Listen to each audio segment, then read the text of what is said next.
Israel, Amerika, dan Iran. Pihak Angkatan Laut Amerika Serikat melaporkan kapal induk USS George Bush beserta kapal perang pengawal dan sayap udara yang baru saja selesai latihan unit gabungan menuju ke Mediterania Timur. Kapal induk kedua yaitu USS Abraham Lincoln tetap berada di Laut Arab, sementara kapal induk Gerald R. Ford bergerak melalui terusan Suez untuk menuju Laut Merah.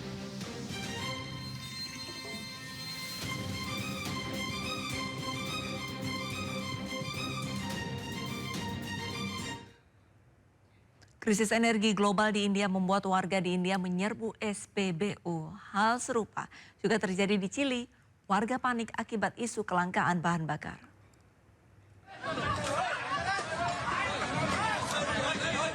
Antrean panjang kendaraan terjadi di sejumlah SPBU di India. Bahkan kericuhan sempat terjadi saat warga berebut BBM. Polisi India pun dikerahkan ke sejumlah SPBU untuk mengatur antrean. Warga mengantri setelah beredar isu kelangkaan bahan bakar akibat ditutupnya Selat Hormuz. Mereka mengantri sejak pagi hingga malam tiba. Diketahui India menjadi importir dan konsumen minyak terbesar ketiga di dunia. Perang yang berkecamuk di Timur Tengah berimbas dengan pembatasan Selat Hormuz. Iran melarang kapal-kapal negara sekutu Amerika Serikat dan Israel melintas di Selat Hormuz. India yang menjadi salah satu sekutu AS pun terkena dampaknya. Padahal, lebih dari 40% impor minyak mentah India bergantung pada Selat Hormuz. Sementara itu, kenaikan harga bahan bakar hingga 30% mulai berlaku di Chili pada hari Kamis. Pemerintah Chili mengumumkan bahwa langkah tersebut didorong oleh kenaikan harga minyak internasional yang terkait dengan konflik di Timur Tengah. Rekaman video menunjukkan SPBU yang kosong setelah berhari-hari dipenuhi antrean panjang karena para pengendara bergegas mengisi bensin menjelang kenaikan harga dalam upaya untuk mengurangi dampaknya. Saat ini sebagian warga Chili mulai menyesuaikan rutinitas harian mereka seiring kenaikan harga bahan bakar, mereka beralih ke cara alternatif untuk bepergian. Kenaikan harga bahan bakar bukanlah satu-satunya kekhawatiran. Banyak warga yang takut hal itu juga akan mendorong kenaikan biaya barang-barang kebutuhan pokok. Di tengah konflik Timur Tengah yang kian memanas, Amerika Israel berselisih soal rencana perdamaian dengan Iran. Amerika Serikat dan Israel berbeda pendapat terkait 3 isu utama.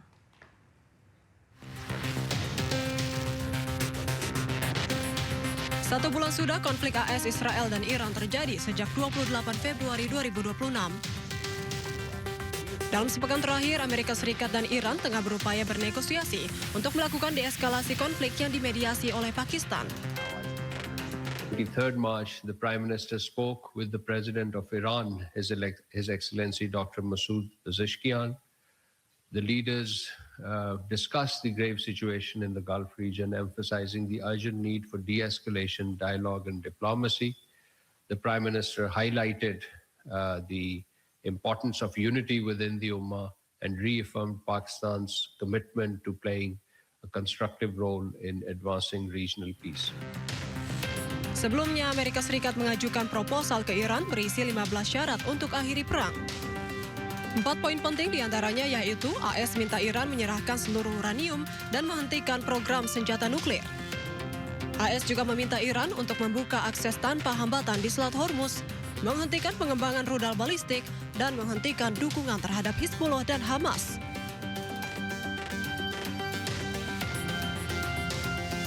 Di tengah buntunya negosiasi antara AS Iran, Amerika Serikat dan Israel berbeda pendapat soal 3 isu dalam rencana perdamaian dengan Iran. Hal ini terkait masa depan program rudal balistik Iran, transfer uranium yang telah diperkaya ke Badan Energi Atom Internasional, dan pelonggaran sanksi ekonomi terhadap Iran.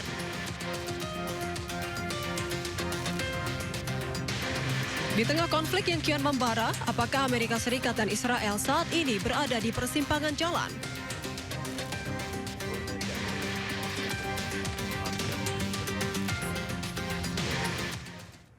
Presiden Amerika Serikat Donald Trump meyakini dirinya sebagai pembawa perdamaian meskipun tengah terlibat perang dengan Iran dan menyatakan Kuba adalah negara selanjutnya. So I told you that I settled 8 wars. That means millions and millions of people. And some of those wars were going on. One was 34 years, one was 32 years, one was 29 years, one was 22 years. They were long-term wars and a lot of people being killed every year. So I've saved millions and millions of people. And I mean, I know it doesn't sound right for me to say this, but I'd love my legacy to be made as a great peacemaker, because I really believe I'm a peacemaker. It doesn't seem it right now, but I think I'm a peacemaker.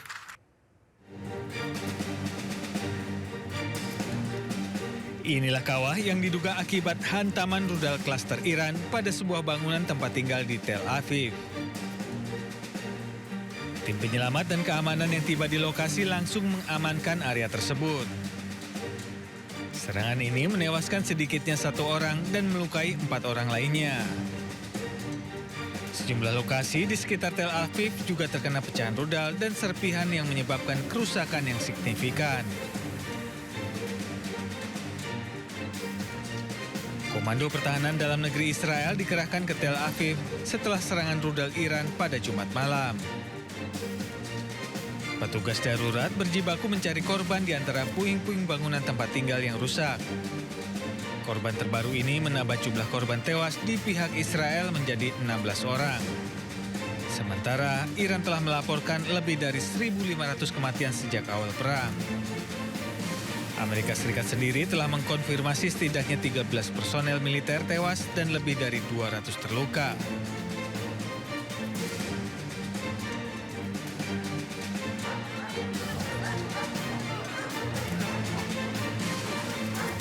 Seorang pria yang berusia 52 tahun yang tidak berada di dalam bunker tewas akibat serpihan roket.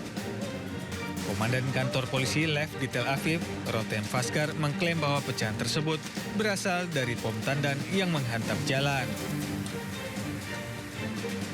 אנחנו בשלב הזה לא יודעים להגיד מה הנסיבות, אנחנו כמובן בודקים אותם, אנחנו יודעים להגיד מה הוביל לפגיעה, מעבר לזה לא. אנחנו למעשה נמצאים בזירה שכבר הייתה זירה בעברה. נכון, אבל כמו שאמרתי בהתחלה, מדובר בפצצת מצרר, אנחנו מבינים שרמת הדיוק שלה היא לא באמת רמת דיוק שאפשר להסיק ממנה משהו, אבל נכון, זירה שהיינו בה, באופן טבעי מרכזי הערים הם יעד אטרקטיבי לפגיעה, ומרכז העיר תל אביב הוא באופן טבעי אחד כזה. Ketegangan meningkat di seluruh Timur Tengah sejak Amerika Serikat dan Israel melancarkan agresi militer ilegal terhadap Iran pada 28 Februari lalu. Ironisnya, agresi militer ini berlangsung di tengah pembicaraan diplomatik yang bertujuan untuk membatasi program nuklir dan rudal Iran.